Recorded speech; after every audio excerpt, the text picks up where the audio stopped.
Dear students, आज के इस वीडियो में मैं बात करने जा रहा हूं आपके फर्स्ट फ्लाइट बुक की first chapter a letter to God के बारे में, जो कि लिखा गया है जीएल फ्रीवेंस के द्वारा। एंड डियर स्टूडेंट्स, ये स्टोरी बहुत ही इंटरेस्टिंग स्टोरी है एक किसान की जिसका नाम था लैंचो। और इससे पहले कि इस इंटरेस्टिंग स्टोरी को मैं स्टार्ट करूं, आप लोगों से मैं कहना चाहूंगा वीडियो को बिल्कुल एंड तक देखिएगा, जिससे कि ये स्टोरी कंप्लीटली आपकी प्रिपेयर हो सके। और साथ ही साथ एक चीज और, अगर आपने अभी तक चैनल को सब्सक्राइब नहीं किया तो नीचे दिए गए सब्सक्राइब बटन पे क्लिक करें, चैनल को सब्सक्राइब कर लें और नोटिफिकेशन बेल को भी ऑन कर लीजिए, जिससे कि आने वाले सारे वीडियोस आप मिस ना करें। तो let's get started. Then students, ये कहानी लैंचो की है और यहाँ पे स्टार्ट होती है कहानी उसके घर से। जीएल फ्रेंड्स बताते हैं कि the house the only one in the entire valley. वो जो घर था लैंचो का घर, जिस घाटी में लैंचो रहता था उस घाटी में उसका वो घर इकलौता घर था। वहां आसपास कोई और घर नहीं था। And sat on the crest of low hill. और ये जो घर था ये एक लो हिल, एक छोटी पहाड़ी के बिल्कुल टॉप पे, बिल्कुल ऊंचाई पे सिचुएटेड था। और अब आगे जीएल फ्रेंड्स बताते हैं कि फ्रॉम दिस हाइट, जिस हाइट पे वो घर सिचुएटेड था, उस हाइट से, उस ऊंचाई से कोई भी कुड सी द रिवर, देख सकता था वहां बहती हुई सुंदर नजारों में नदियों का, and the field of ripe corn. और उस ऊंचाई से कोई भी व्यक्ति बगल में जो खेत थी, जो फील्ड थी, वो फील्ड जो राइप कॉर्न, पके हुए कॉर्न की फसलों से सजी हुई थी। एंड डॉटेड विथ फ्लावर्स, और फूलों से भरी हुई थी वो कॉर्न की फसल। And that always promised a good harvest. और उसकी उस फसल को देखने से लगता था कि वो फसल इस बात का वादा कर रही है कि वो एक बहुत ही अच्छी फसल है।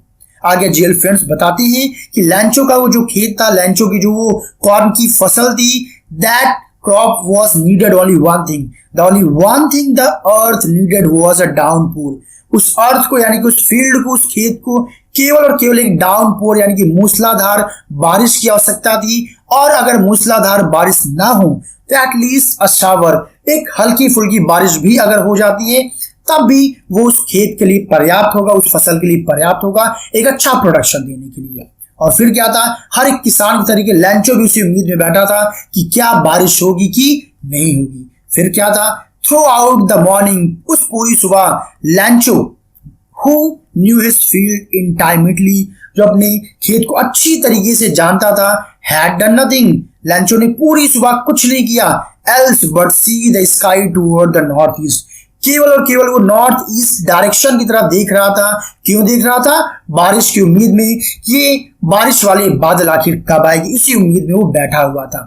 और फिर क्या हुआ, उसे कुछ आसार दिखता है, और उसे जब कुछ आसार बारिश के दिखता है तो कहता है now we are really going to get some water. तो अपनी वाइफ से बोलता है कि लगता है आज वाकई हमें कुछ पानी मिलने जा रहा है, यानी कि वो प्रेडिक्शन करता है कि लगता है वाकई में आज बारिश होगी, मुझे ऐसा लग रहा है।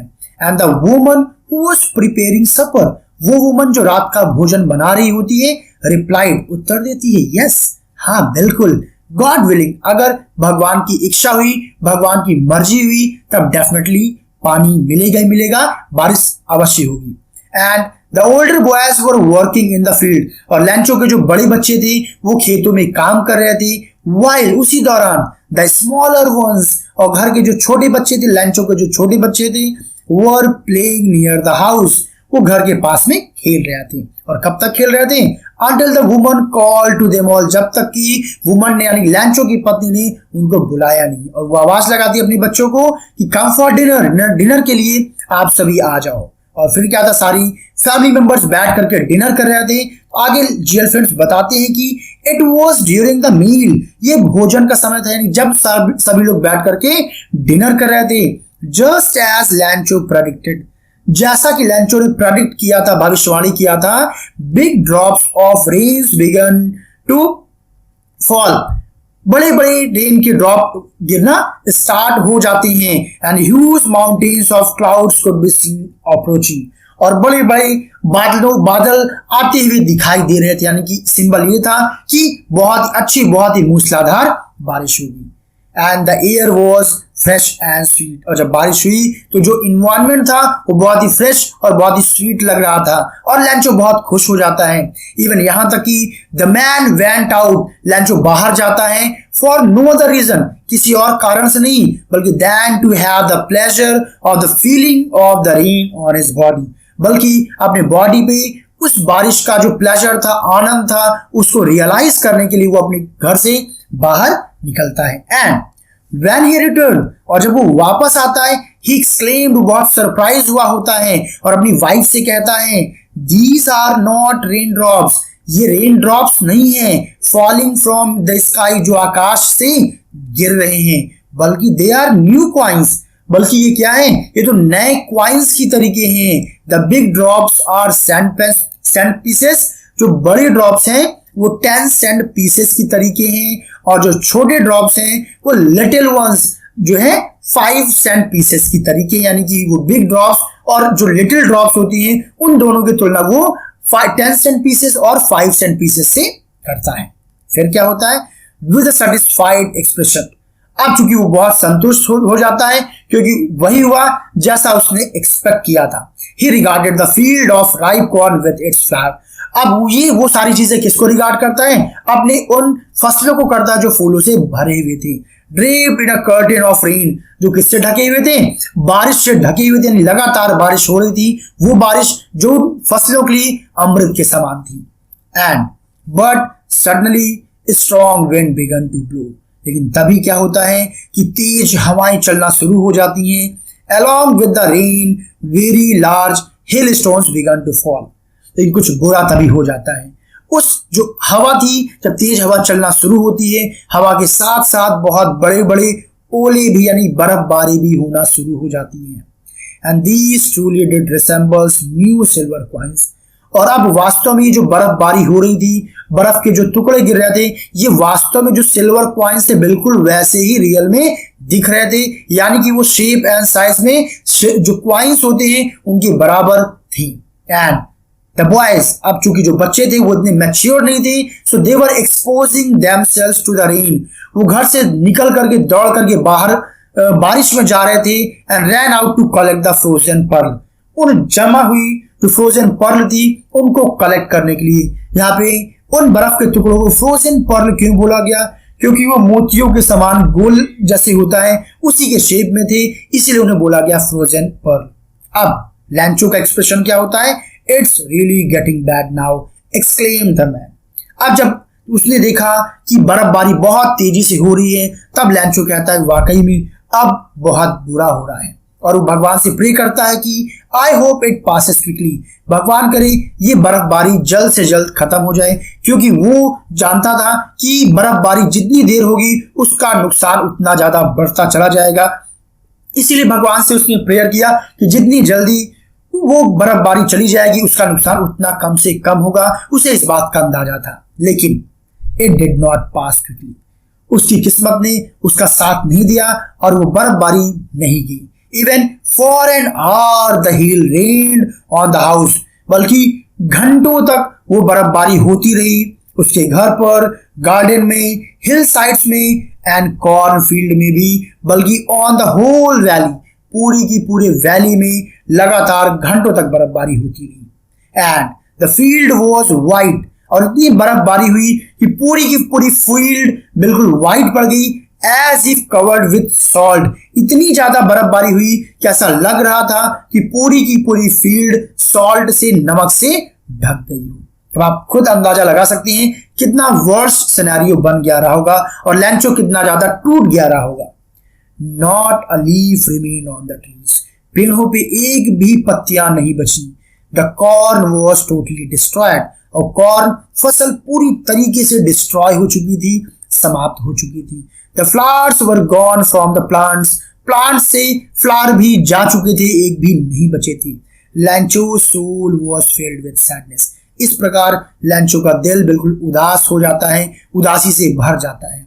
When the storm had passed, और जब स्टॉर्म चला जाता है, he stood in the middle of the field, वह अपने खेत के बीचों बीच खड़ा होता है, and said to his sons, और अपने बेटों से कहता है कि अ plague of locust would have left more than this, कि जो टिड्डियों का जो डिसीज होता है वो भी इससे कहीं ज्यादा छोड़ जाता है। मैं आपको बताना चाहूंगा कि अगर किसी खेत में किसी रीजन में टिड्डियां अगर अटैक करती हैं तो फसल के दानों को चुग जाती हैं, लेकिन ये कि बिल्कुल से खत्म भी नहीं करती हैं। तो इसीलिए यहाँ पे लैंचो कमेंट कर रहा है कि अगर टिड्डियों के झुंड ने भी हमारे खेत पे अटैक किया होता तो वो भी कहीं ज्यादा दाना छोड़ करके जाती, यानी कि जो हेल है, जो बर्फबारी है, लेफ्ट नथिंग, उसने कुछ भी नहीं छोड़ा, उसने कंप्लीटली खेत को डिस्ट्रॉय कर दिया।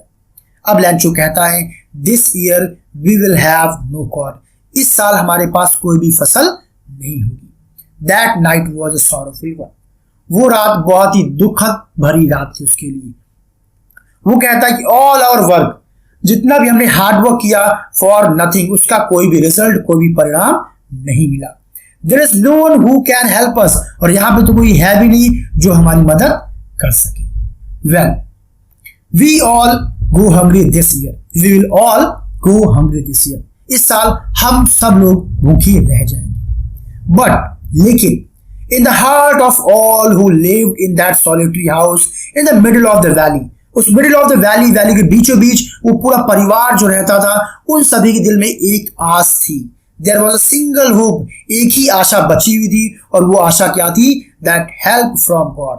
उन सभी को लग रहा था कि अगर अब हमें कोई बचा सकता है, हमारी कोई मदद कर सकता है, तो वो केवल गॉड, भगवान ही हमारी मदद कर सकती है। डोंट बी सो अपसेट, इतना अपसेट होने की जरूरत नहीं है। इवन दो, यद्यपि this seems like a total loss, भले ही हमें लग रहा हो कि टोटल लॉस हो गया, सब कुछ खत्म हो गया, बट रिमेंबर, याद रखिएगा, no one dies of hunger, कोई भी भूख से नहीं मरता है।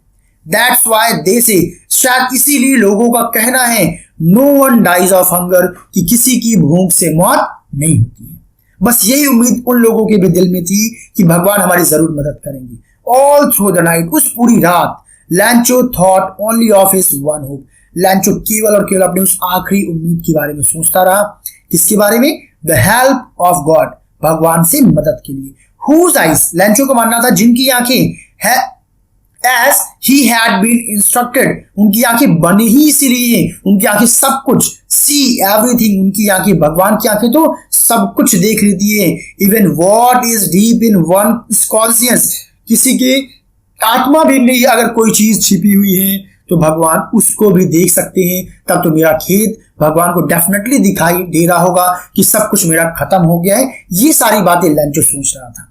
Although लैंचो was an ox of man, ox of man का मतलब होता है हार्ड वर्किंग पर्सनालिटी। लैंचो एक बहुत ही हार्ड वर्किंग किसान था, बहुत ही कठिन परिश्रम करने वाला व्यक्ति था। Working like an animal in the field, अपने खेतों में वो जानवरों की तरीके काम करता था। But still he knew how to write, लेकिन वो अनपढ़ नहीं था, उसे अभी भी पता था कि लिखा कैसे जाता है, यानी कि वो थोड़ा बहुत लिटरेट भी था, इतना लिटरेट था कि वो लिख तो जरूर सकता था। फिर उसने क्या किया? द फॉलोइंग संडे, अगले संडे को एट डे ब्रेक, बिल्कुल सुबह सुबह, he began to write a letter, उसने एक पत्र लिखना शुरू किया, which he himself would carry to town, जिसे वो खुद टाउन ले जाएगा and place in the mail, और मेल बॉक्स में डालेगा। It was nothing less than a letter to God, और वो जो पत्र लिखा गया वास्तव में कुछ और नहीं था बल्कि लेटर टू गॉड था, यानी कि उसने भगवान को पत्र लिखा था। और उसने क्या लिखा अपने इस पत्र में? उसने लिखा गॉड, ही रोट, वो लिखता है, if you don't help me, अगर आप मेरी मदद नहीं करेंगे, माई फैमिली, मेरा परिवार, एंड आई, और मैं, will go hungry this year, इस साल भूखे रह जाएंगे। I need 100 pesos in order to sow my field again, मुझे 100 पीसॉस चाहिए अपने खेतों को दोबारा से बोने के लिए, and to live until the crops come, और सरवाइव करने के लिए जब तक की फसल दोबारा नहीं आ जाती है, because the hell storm dash dash dash, यानी कि आगे पूरी कहानी वो लिखता है। ही रोट टू गॉड, और ऊपर इनवेलप के ऊपर वो क्या लिखता है? टू गॉड, यानी भगवान के लिए, इनवेलप के ऊपर वो लिखता है। And put the letter inside, और इनवेलप के अंदर वो लेटर को डाल देता है। एंड स्टिल ट्रबल्ड, और अभी भी काफी वो परेशान है, घबराया हुआ है, और वैन टू टाउन, और सभी घबराहट वाले सिचुएशन में वो पहुंचता है town, at the post office, और जब वो पोस्ट ऑफिस पहुंचता है, he placed a stamp on the letter, और लेटर के ऊपर वो एक स्टैंप लगाता है, and dropped it into the mail box, और वो उस लेटर को मेल बॉक्स में डाल देता है। अब देखते हैं कि आगे इस स्टोरी में क्या होगा। फिर क्या हुआ, वन ऑफ द एम्प्लॉइज, उस पोस्ट ऑफिस में जितने भी एम्प्लॉइज थे उनमें से एक, हु वाज अ पोस्टमैन, जो कि खैर पोस्टमैन था, and also help at the post office, वो पोस्ट ऑफिस के कामों में भी हाथ बटा लिया करता था। Went to his boss laughing, यानी कि उसे लंचो का लेटर मिलता है और लंचो के लेटर को लेकर के वो हंसते हुए, हॉटली मतलब बहुत तेजी से हंसते हुए वो अपने बॉस के पास पहुंचता है and showed him a letter to God, the letter to God. और जो लेटर टू गॉड जो कि लंचो के द्वारा लिखा गया था, हंसते हुए अपने बॉस को दिखाता है और क्या कहता है, never in his career as a postman he had known that address, कि अपने पोस्टमैन की करियर में उसने कभी ये एड्रेस देखा ही नहीं। द पोस्टमास्टर, और जो पोस्टमास्टर था अफैटिक, मोटा आदमी था, बट एमिएबल फेलो, बट बहुत मिलनसार व्यक्ति था, बहुत ही फ्रेंडली नेचर का व्यक्ति था। ऑल्सो ब्रोक आउट लाफिंग, लंचो के उस लेटर को देखने के बाद वो भी हंसी के ठहाके लगाने लग जाता है। And but almost immediately he turn serious, लेकिन तभी अचानक हंसते हंसते वो अचानक से काफी सीरियस हो जाता है, गंभीर हो जाता है और कुछ सोचते हुए वो क्या करता है, tapping the later on his desk, और कुछ सोचते हुए वो लेटर को डेस्क पे टैप करने लगता है। एंड कमेंटेड, फिर कमेंट करता है, व्हाट अ फेथ, कि वाओ कितना बेहतरीन विश्वास है। आई विश, काश, I had the faith of the man who wrote this letter, काश जिस व्यक्ति ने इस लेटर को लिखा है उसी के तरीके मेरे अंदर भी ईश्वर पे विश्वास जग जाए। Starting up a correspondence with a God, जिसने किससे पत्राचार करने के बारे में सोचा, भगवान से पत्राचार करने के बारे में सोचा, यानी कि भगवान के ऊपर उसका अल्टीमेट फेथ है। अब फिर क्या हुआ, so in order not to shake the writer's faith in God, अब पोस्टमास्टर क्या प्लान करता है कि चलो मैं इसका रिप्लाई करता हूं, किस लिए, जिससे कि लैंचो का, उस व्यक्ति का भगवान पे भरोसा ना उठे, क्योंकि उस पोस्टमास्टर को ये लगता है कि उसने लेटर लिखा है इसीलिए कि भगवान उसे रिप्लाई देंगे। The postmaster came up with an idea, उसके दिमाग में एक विचार आता है, क्या, कौन सा विचार, कि मुझे उस व्यक्ति के विश्वास को भगवान के ऊपर टूटने नहीं देना है और इसके लिए मैं क्या करूंगा, आंसर द लेटर, कि मैं इस लेटर का उत्तर दूंगा। बट लेकिन व्हेन ही ओपनड इट, शुरू में जब पोस्टमास्टर ने लेटर के बारे में सोचा तो उसे लगा केवल पेन और पेपर से मुझे रिप्लाई करना होगा, बट जब उसने लेटर को ओपन किया तब देखिए क्या मिलता है। व्हेन ही ओपनड इट, जब उसने लेटर को ओपन किया, इट वाज एविडेंट, ये साफ था, that to answer it he needed something more than goodwill, कि उस लेटर का उत्तर देने के लिए गुडविल, एक अच्छे विचार की सिवाय कुछ और चीजों की भी जरूरत थी, केवल इंक और पेपर की आवश्यकता नहीं थी। अब आप समझ गए होंगे केवल इंक और पेपर की आवश्यकता क्यों नहीं थी, क्योंकि उसमें लैंचो ने डिमांड किया था भगवान से 100 पीसॉस, जो कि एक बड़ा अमाउंट था।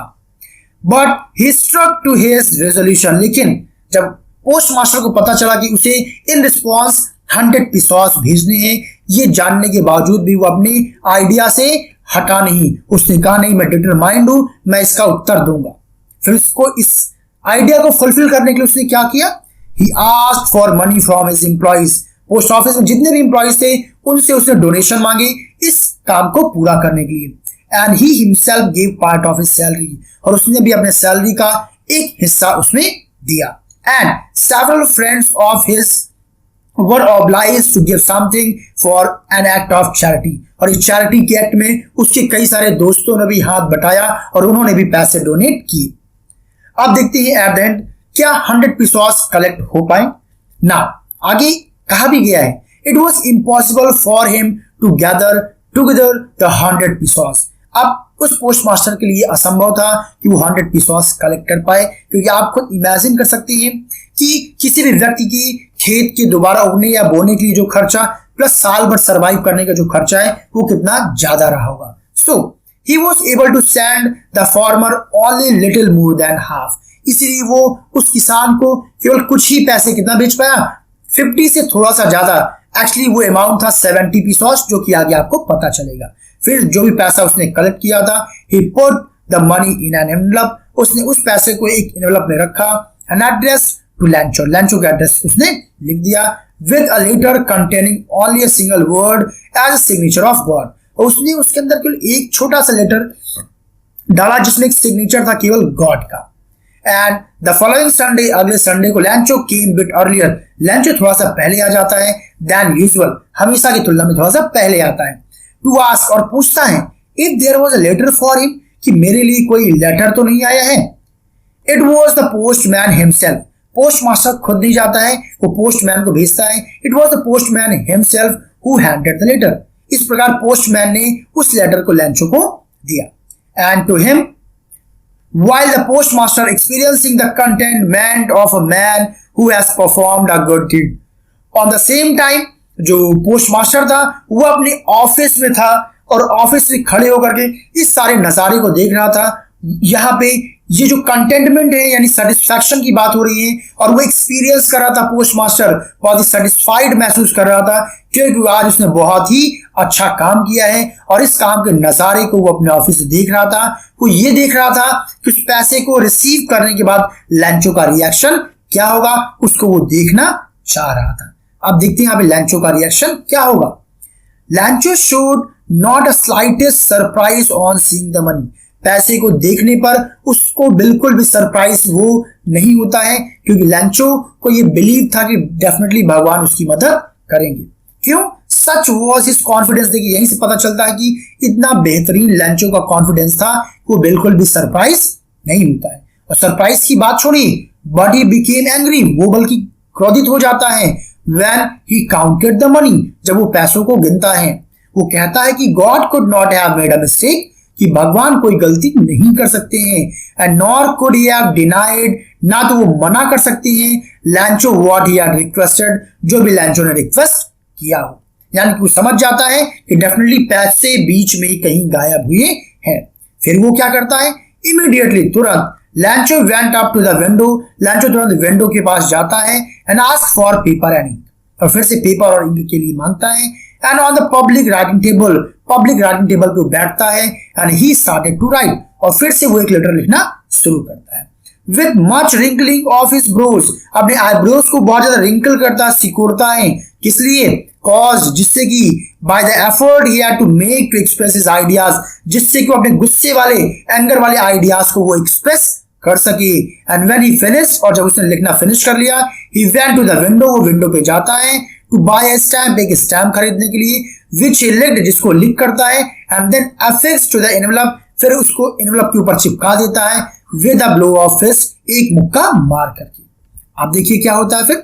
और जैसे ही the moment the letter fell into the mail box, जैसे ही लैंचो ने लेटर को मेल बॉक्स में डाला, द पोस्ट मास्टर, पोस्टमैन को उसने वेट ही नहीं किया, postmaster went to open it, postmaster खुद दौड़ करके जाता है उसको ओपन करने के लिए और लेटर लेकर के आता है और देखता है कि उसने लेटर में क्या लिखा। तो अब जो लेटर हम पढ़ रहे हैं ये लैंचो का सेकंड लेटर है। देखिए देखते हैं उसने क्या लिखा। उसने लिखा, गॉड, भगवान, of the money that I asked for, वो पैसा जो मैंने आपसे मांगा था, ओनली 70 pesos रीच्ड मी, मेरे पास केवल और केवल 70 pesos ही पहुंचे हैं, 30 pesos नहीं आए हैं। सेंड मी द रेस्ट, कृपया बचे हुए पैसों को भी मेरे पास भेज दीजिए। Since I need it very much, क्योंकि मुझे उन पैसों की सख्त आवश्यकता है। But don't send it to me through the mail, but कृपया इस बार मुझे मेल के द्वारा मत भेजिएगा, because the post office employees are bunch of crooks, क्योंकि जो पोस्ट ऑफिस के एम्प्लॉइज है ये बंच ऑफ क्रूक्स है, ये ठगहारों की मंडली है। क्योंकि मुझे लगता है उसके मन में आया होगा कि इन्होंने रिमेनिंग को जो पैसे चुराए हुए हैं, और एंड में साइन करता है लैंचो।